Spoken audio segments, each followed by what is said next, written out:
ku degan ayaamahan kastoo igu mashquulay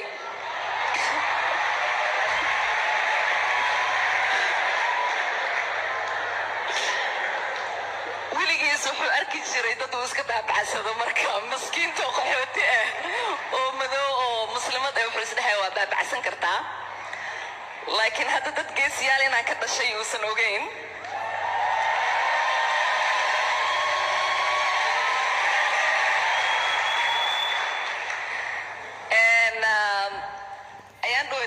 Iowa aan joogay odaya wuxuu yiri Ilhaaney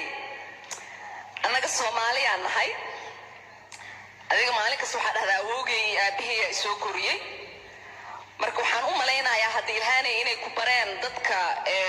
sidii loo kala weyn yahay in la isku kala xushmeeyo marka odayga miskiinka ah oo aqalka cad degan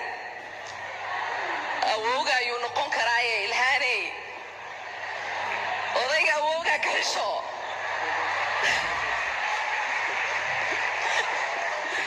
marka waxaan nahay adeer waa runta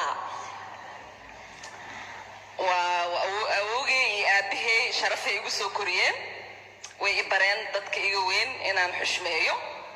laakiin markaan yaraa waxaan xasuustaa waxaa la dhihi jiray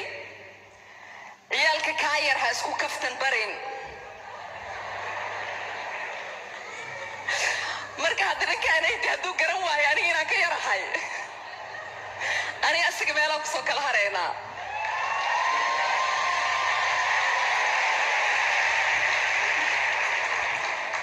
waxaan rajaynayaa in aan wixii aan horseed u noqday aan ku guulaysano oo hadda aqalka cad aan ka burino odaygaan mar dhow